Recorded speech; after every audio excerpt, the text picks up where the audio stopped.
Hello everyone and welcome to my channel tittles class. आज हम class 1 की English की वर्कशीट प्रैक्टिस करेंगे, तो वीडियो को पूरा ज़रूर देखें क्योंकि हर एक क्वेश्चंस को मैंने अच्छे से एक्सप्लेन किया है जिससे आपको इजीली समझ में आ जाए। अगर आप हमारे चैनल को देख रहे हैं, फॉलो कर रहे हैं तो प्लीज़ ज़्यादा से ज़्यादा लाइक करें जिससे हमारा चैनल ग्रो कर सके। शेयर करें, चैनल में नए हैं तो सब्सक्राइब ज़रूर करें। आप जितना ज़्यादा लाइक करेंगे उतनी ही जल्दी हमारा चैनल ग्रो कर पाएगा, इसीलिए आपसे रिक्वेस्ट है कि प्लीज़ लाइक कीजिए। हमारे क्वेश्चंस ओलंपियाड्स के वर्कशीट पर भी बेस्ड है, इसलिए इसे ज़्यादा से ज़्यादा सॉल्व करें। Now move to our questions. Rewrite the sentences by using capital letters where required. Capital letters use करने के प्रोसेस को हम कहते हैं कैपिटलाइजेशन। इसमें भी बहुत सारे रूल्स हैं कि कैपिटल लेटर्स हम कहाँ कहाँ लगाते हैं।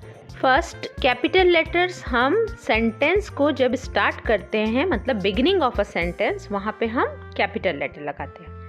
नेम ऑफ प्लेसेस, जब किसी प्लेस का नाम लिखना होता है, दिल्ली, मुंबई, कोलकाता, चेन्नई, तो वहाँ भी हम कैपिटल लेटर्स ही लिखते हैं। नेम ऑफ पीपल्स, जब किसी का हम नाम ले रहे हैं, किसी भी इंसान का नाम ले रहे हैं, तो वहाँ पे भी हम नाम को भी हम हमेशा कैपिटल में लेते हैं।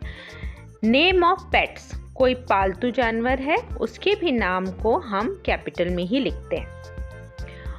और एक बात है, days of the weeks and month of the year, जो संडे, मंडे, ट्यूसडे, वेडनेसडे ये होता है ना, डेज, जितने भी हमारे सप्ताह के दिन होते हैं उन्हें हम कैपिटल लेटर में लिखते हैं। और जनवरी, फरवरी, मार्च, अप्रैल, इसे भी हम हमेशा कैपिटल लेटर में लिखते हैं। नेम ऑफ फेस्टिवल, कोई त्यौहार है जैसे दिवाली, होली, इसे भी हम कैपिटल में ही लिखते हैं।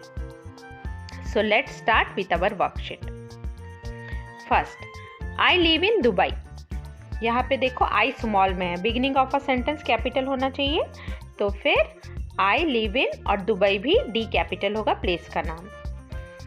Next, we are going there in April.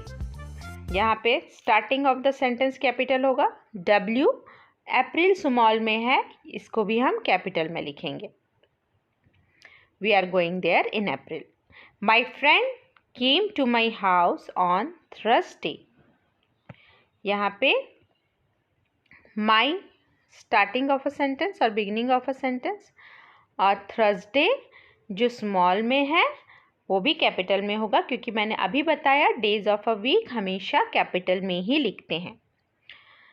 She is playing with doll, sentence के बिगिनिंग में she as कैपिटल।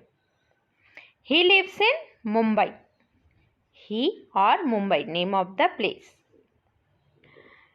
तो समझ में आ गया कैपिटलाइजेशन के रूल। और इंग्लिश में ये आपको जानना बहुत ज़रूरी है क्योंकि आगे जब आप नाउन पढ़ेंगे, प्रॉपर नाउन, कॉमन नाउन, अगर आपको ये पता रहे है कैपिटल लेटर्स कहाँ यूज़ होता है तो आप इजीली प्रॉपर नाउन के क्वेश्चन सॉल्व कर सकते हैं। तो इसीलिए कैपिटलाइजेशन को अच्छे से समझ लीजिए कि इंग्लिश में कहाँ कहाँ कैपिटल लेटर्स लगाते हैं।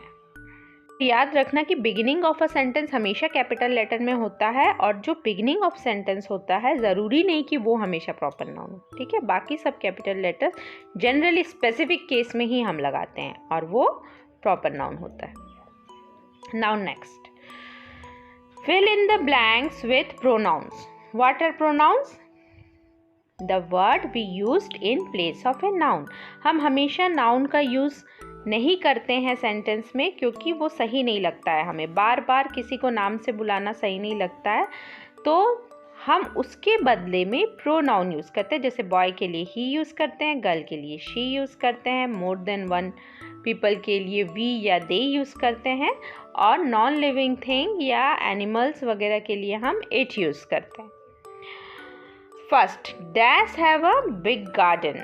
ऑप्शन में हमारा ही और दे, ही के साथ हैव नहीं लगता, दे के साथ लगता है। हैव हमेशा प्लूरल के साथ लगता है, इसीलिए they have a big garden. Dash has many holes. अब ही तो नहीं होना चाहिए क्योंकि होल्स मतलब ये कुछ थिंग की बात हो रही है। It has many holes, next, dash has long tail, tail भी एनिमल के ही होते हैं. It has long tail. Next, dash are very rich, they are very rich. Are भी हमेशा प्लूरल के केस में लगता है. Next, dash is my best friend. Is singular के केस में she is my best friend. Dash is very naughty, she is very naughty, singular है. Dash is not bad, he is not bad, ये भी singular के case में लगेगा. तो समझ में आ गया प्रोनाउन सिंगुलर के केस में हम कौन सा प्रोनाउन यूज करते हैं और प्लूरल के केस में हम कौन सा प्रोनाउन यूज करते हैं. तो प्रोनाउन का कंसेप्ट तो क्लियर हो गया. Now move to our next section. Next question is write a और एन. ए और एन मीन्स आर्टिकल्स. ए और एन का यूज तो मैंने इसके पहले भी बताया है, फिर और एक बार मैं बता देती हूँ आपको. ए का यूज हम कॉन्सोनेंट के पहले करते हैं और एन का यूज हम वॉवेल के पहले करते हैं. वॉवेल कौन कौन से होते हैं? ए, ई, आई, ओ, यू. So let's start. और एक बात, consonant A, E, I, O, you को छोड़ करके जो बाकी लेटर्स होते हैं उनसे हम कंसोनेंट कहते हैं. तो उनके आगे हम हमेशा ए का यूज़ करते हैं. यहाँ जो क्वेश्चन है वहाँ पे आपको सिर्फ पिक्चर को आइडेंटिफाई करना है और उसके बाद उसमें वॉवेल ए लगेगा या एन लगेगा ये बताना है. आपको यहाँ पे स्पेलिंग नहीं दी हुई है, आपको देख करके समझना है. जैसे पहला, first is a picture of a cat. Cat की स्पेलिंग स्टार्ट होती है क, C. It is a consonant, so a cat. Second picture, avocado. Avocado, A. So an avocado. Vowel है ना. Next, owl. an owl क्योंकि O भी vowel. Next, bird. a bird, consonant. Next, cow. a cow क्योंकि सी भी एक consonant है. Next, किसकी picture है ये? Church. A church, consonant. Next, ice cream. An ice cream, I is vowel. Next, penguin. P consonant, so a penguin. तो article की concept clear हो गई. Now move to our next section. Next question is underline the action words.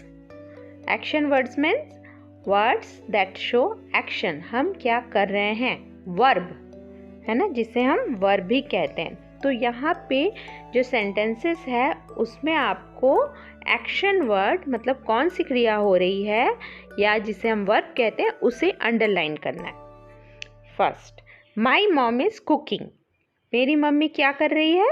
Cook कर रही है. So cooking is an action word. I will underline cooking. Next, he is throwing ball. वह ball फेंक रहा है. ING लगा तो हमेशा जब ING लगता है मतलब वो काम कर रहा है. तो throwing is an action word. Next, Mohit is drawing cartoon. यहाँ मोहित क्या कर रहा है? Mohit is drawing, so drawing will be action word. She is playing with me. Playing, ING, खेल रहा है, सो playing will be action word. Reena is cutting vegetables. क्या कर रही है रीना? कट कर रही है vegetable, so cutting. I am sharpening my pencil. Pencil sharp करते हैं ना हम, तो क्या कर रहे हैं हम? पेंसिल को शार्प करना है. Sharpening. He is paying fish. वो अपना फीस पे कर रहा है. So what will be the action word? Paying. Neha is dancing. Neha क्या कर रही है? नेहा डांस कर रही है. So dancing will be action word. तो ये एक्शन वर्ड का कंसेप्ट भी क्लियर हो गया. कोई डाउट है तो आप हमारे प्लेलिस्ट को चेक कर सकते हैं. That's all for today. Thanks for watching.